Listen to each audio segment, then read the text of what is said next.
नमस्कार दोस्त, कैसे हैं आप? उम्मीद है कि सब ठीक ही होंगे। तो चलिए देखते हैं यह एक CRT टीवी 14 इंची वाला इसमें क्या प्रॉब्लम दिखाता है।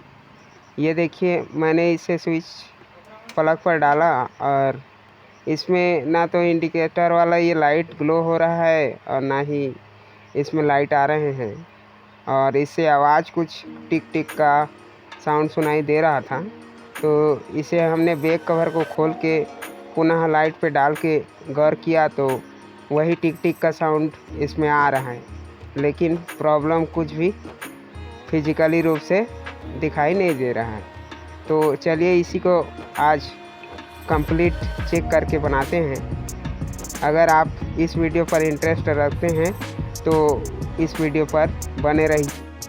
अगर आप चैनल पर नए आए हैं तो जल्दी से चैनल को लाइक एंड सब्सक्राइब कर लीजिए। हम इसी तरह के रिपेयरिंग से रिलेटेड वीडियो अपने चैनल पर अपलोड करते रहते हैं समय समय पर। और चलिए देखते हैं इस प्रकार की जो खराबी है हमारे सामने आता है। तो सबसे पहले टीवी को बिना खोले हम गेस्ट करते हैं कि इस खराबी कौन से सेक्शन का हो सकता है, और गेस्ट करने से भी पता चल जाता है कि यह बीमारी फलाना सेक्शन से हो सकता है। जैसे इसमें जो साउंड क्रिएट हो रहा था तो वह जो है हमें EST नहीं बनने का संकेत दिया, और EST नहीं बनने के कारण मतलब कट कट के इसमें साउंड आ रहा था। तो हमें पता चल गया था कि इसका EST आउटपुट सेक्शन में ही कुछ प्रॉब्लम हो गया है।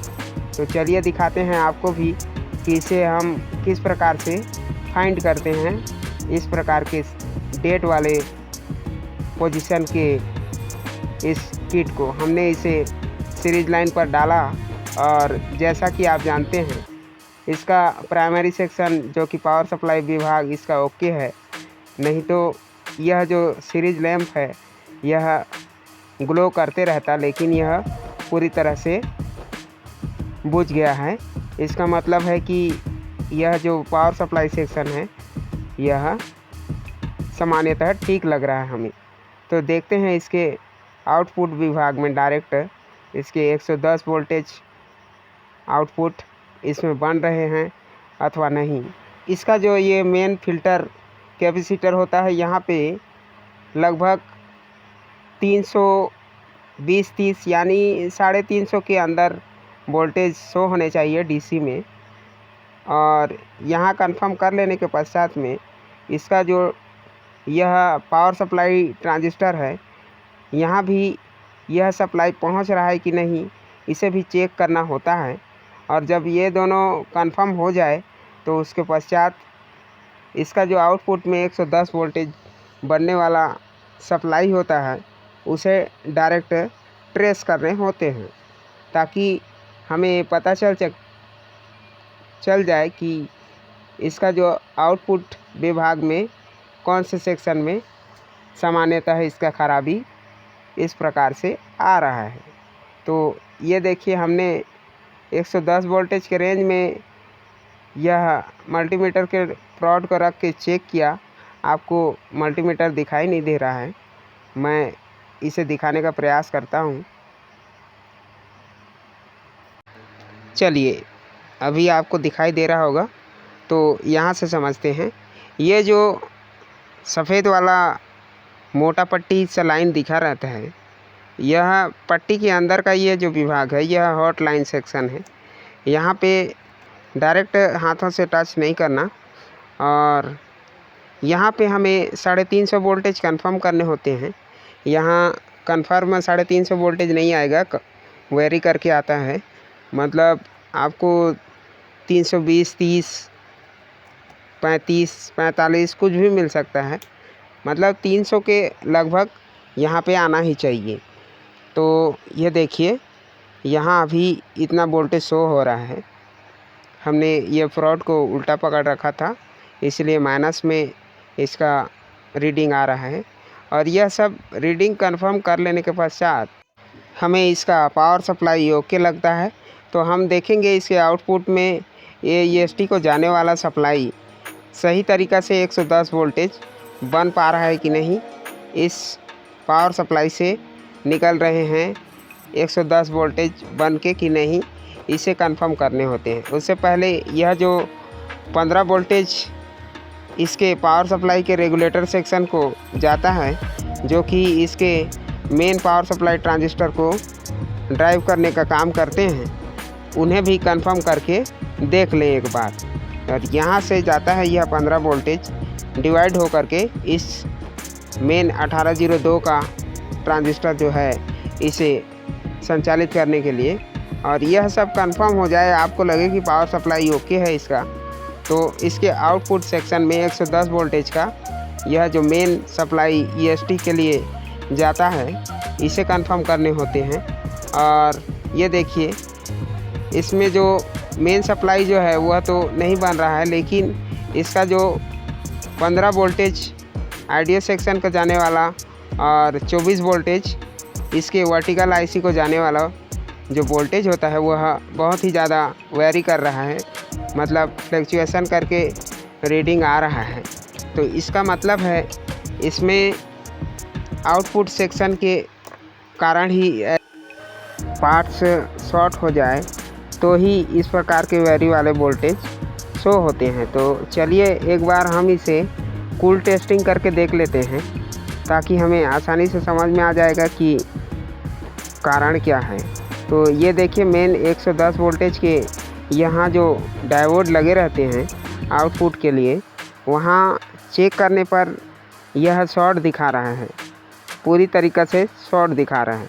और उसके जस्ट नीचे यह जो 24 वोल्टेज का डायोड है, यह सही रीडिंग शो कर रहा है। यहाँ 10 वोल्टेज का डायोड, ये भी सही रीडिंग शो कर रहा है। लेकिन यहाँ जो ये 110 वोल्टेज का डायोड है, यह शॉर्ट दिखा रहा है। तो इसका मतलब यह हो सकता है कि यह डायोड ही शॉर्ट है, अन्यथा इसके आगे सप्लाई जाने वाला EST तक के, या फिर हो सकता है यह जो 1803 का ट्रांजिस्टर लगा हुआ है यह शॉर्ट हो। तो यहाँ भी हमें कूल टेस्टिंग के माध्यम से देखना होता है। इसे भी देखिए, चेक करने से यह भी शॉर्ट दिखा रहा है। तो हो सकता है कि इसका यह जो आउटपुट ट्रांजिस्टर है यह शॉर्ट हो, या यह डायोड शॉर्ट हो, कुछ भी हो सकते हैं। तो इसके लिए हम जो है इसका ये 1803 को निकाल भी सकते हैं, निकाल कर चेक कर सकते हैं। अन्यथा इसकी EST को जाने वाला जो रेजिस्टेंस सप्लाई होता है उसे भी काट करके हम इधर कंफर्म कर सकते हैं, लेकिन इसे निकाल कर ही कंफर्म करना ज़्यादा बेहतर होता है। तो चलिए, मैं इसे 1803 का जो ट्रांजिस्टर लगा हुआ है इसे निकाल करके इसके ये आउटपुट सेक्शन के सभी फ़िल्टर और डायोड को कंफर्म चेक करेंगे। और अगर आपको वीडियो अच्छा लग रहा हो तो लाइक कर दीजिएगा और वीडियो पर बने रहिए। हम आपको बहुत ही आसान विधि से इस प्रकार के प्रॉब्लम को सॉल्व करने का टेक्निक दे रहे हैं। वीडियो पर बने रहिए। और यह जो 1803 है, यह फुल शॉर्ट दिखाने का मतलब यह हो जाता है कि इसका यह जो आउटपुट EST यह शॉर्ट हो सकता है, या फिर ये जो निकाल रहे हैं 1802 का ट्रांजिस्टर यह भी शॉर्ट हो सकता है, या इसके जैसा कि मैंने बताया 110 वोल्टेज बनाने वाला वो जो डायोड होता है मेन, वो भी शॉर्ट हो सकते हैं। तो इसके लिए हम यहाँ जो रेजिस्टेंस लगा हुआ है इस रेजिस्टेंस को भी ओपन कर देते हैं या फिर बाहर ही निकाल लेते हैं। यह 220 ओम्स का होता है, 220 किलो ओम्स या ओम्स, आप अपने समझने लायक कुछ भी समझ सकते हैं इसे। यह 220 ओम्स का होता है। तो यह जो है यह बचा हुआ है, आपको यह रीडिंग शो नहीं हो रहा है, लेकिन इसे टेस्ट करने से यह सही दिखा रहे हैं। तो एक बार पुनः समझ लीजिए कि ये जो आउटपुट में लगे हुए ये चारों डायोड होते हैं, इसे कूल टेस्टिंग के दौरान यह जो डायोड है अगर गलत दिखाए, शॉर्ट दिखाए, तो वह शॉर्ट हो भी सकता है और नहीं भी हो सकता है। नहीं इसलिए हो सकता है क्योंकि ये जो EST भी शॉर्ट होने के कारण या आउटपुट ट्रांजिस्टर शॉर्ट होने के कारण भी यह डायोड शॉर्ट दिखाता है। तो इसे कंफर्म करने के लिए हमें इसका यह जो रेजिस्टेंस सप्लाई है इसे काट करके चेक करने होते हैं, तभी हमें कंफर्म पता चल पाता है कि यह जो आउटपुट ट्रांजिस्टर है यह वास्तव में शॉर्ट है या किसी और पार्ट्स के कारण यह शॉर्ट दिखा रहा है। तो इसमें तो सिचुएशन यह है कि इसका जो ये आउटपुट ट्रांजिस्टर ही हमें शॉर्ट लग रहा है। तो चलिए हम इसे निकालते हैं और उसके पश्चात दोबारा हम इसे कूल टेस्ट करेंगे इसके डायोड वगैरह को, अगर इसमें शॉर्टिंग दिखाता है या नहीं, यह देखकर हम इसमें 1803 का यह आउटपुट ट्रांजिस्टर है इसे नया डालेंगे। उसके पश्चात इसमें क्या होता है उसे देखना होगा। तो मैं इस 1803 का यह जो ट्रांजिस्टर है आउटपुट EST बनाने वाला, इसे निकाल लेता हूँ और इसमें एक नया 1803 का ट्रांजिस्टर लगाएंगे। यह ट्रांजिस्टर चेक करने का फार्मूला हमने अपने पिछले वीडियो पे भी बताया था। सभी ट्रांजिस्टरों को एक ही फार्मूला में चेक किया जाता है। इसका जो फार्मूला होता है यह base to collector, base to emitter, इसमें रीडिंग शो होना चाहिए और किसी में बीप, किसी भी स्थिति में तीनों जो इसके लेग होते हैं उसमें बीप का साउंड सुनाई नहीं देना चाहिए। कुछ इसी तरह से इसे समझते हुए यह डिसाइड करना होता है कि यह ट्रांजिस्टर सही है या हाफ शॉर्ट है या फुल शॉर्ट है। फुल शॉर्ट को तो समझना बहुत ही आसान है, लेकिन हाफ शॉर्टिंग लीकेज को थोड़ा कन्फ्यूजन आ जाता है दिमाग में कि यह वास्तव में काम कर रहेगा या कर रहा था या नहीं कर रहा था।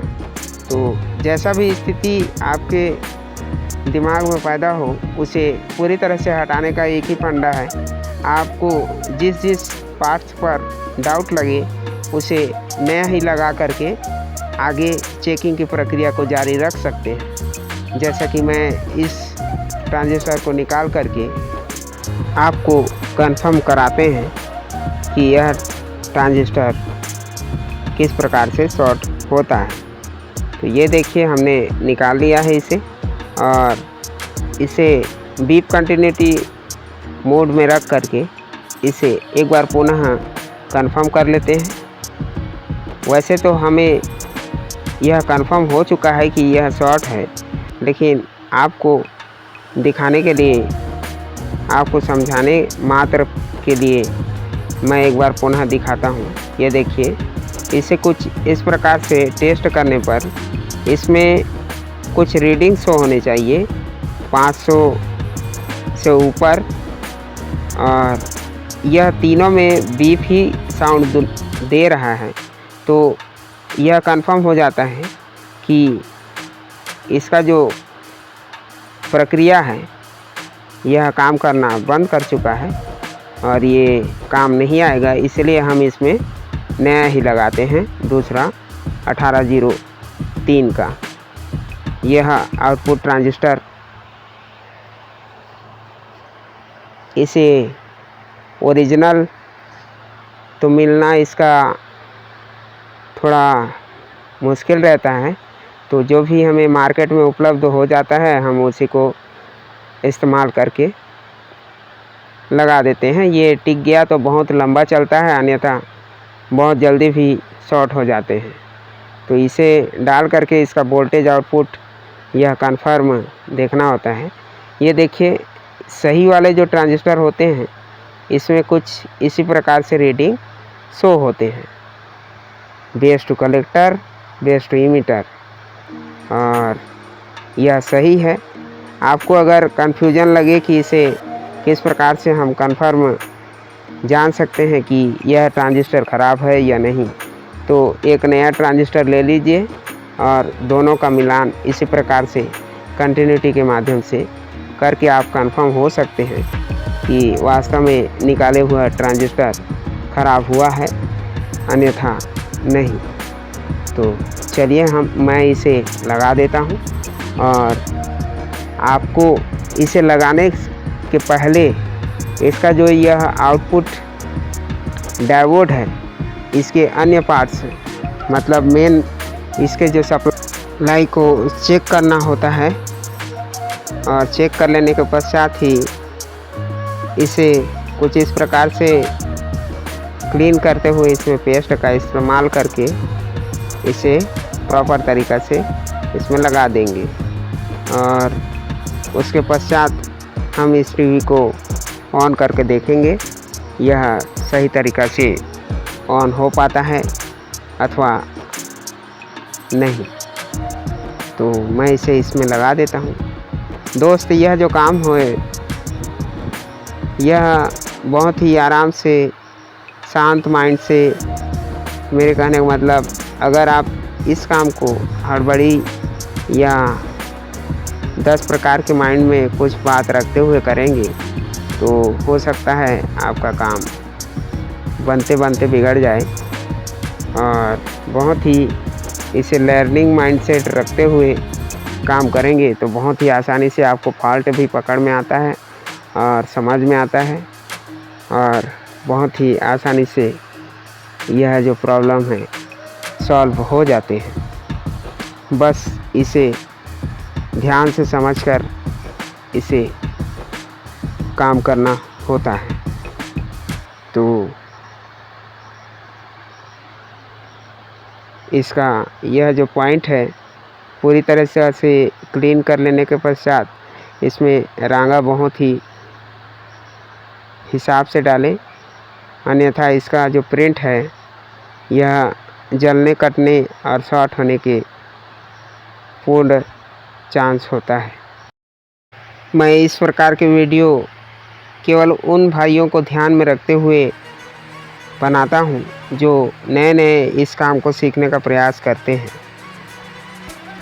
और उनके लिए यह जो राय है देता हूँ कि यह जो EST सेक्शन है इसे बहुत ही सावधानीपूर्वक इसका काम करें।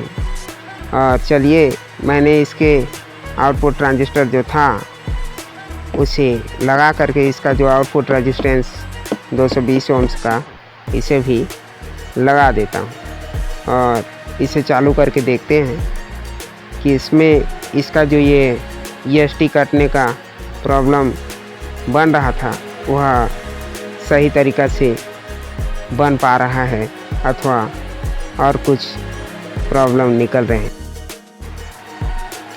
हमने इसके आउटपुट और यह जो रेजिस्टेंस है इसे डाल करके सोल्डिंग करने होंगे, और मैंने आउटपुट को सोल्ड कर दिया है।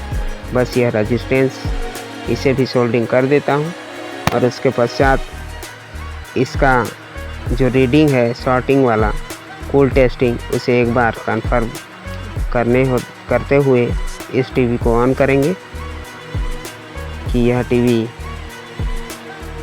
बन पा रहा है या नहीं। तो कूल टेस्टिंग के लिए ये देखिए अभी इसका जो सभी रीडिंग है वह सही तरीक़ा से शो हो रहे हैं, मतलब कि इसका जो शॉर्टिंग है रिमूव हो चुका है और यह ठीक हो चुके हैं।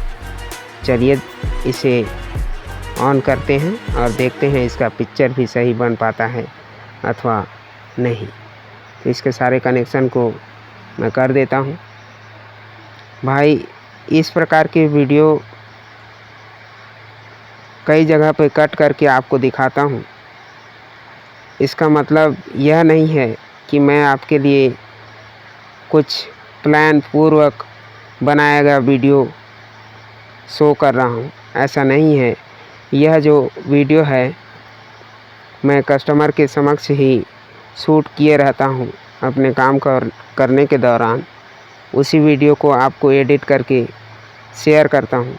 यह पूरी तरह से रियल वीडियो होता है रिपेयरिंग का, क्योंकि मैं पिछले 7-8 सालों से इसी काम को कर रहा हूँ।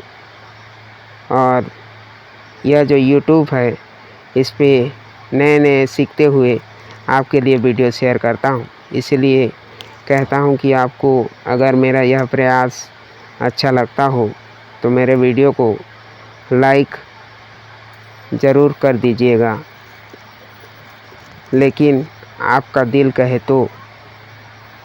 ये देखिए, हमने इसे प्लग पर डाल करके ऑन किया। इसका बत्ती तो ग्लो हो रहा है, लेकिन इसमें स्क्रीन में जो है ना, ब्लू स्क्रीन नहीं दिखाई दे रहा है।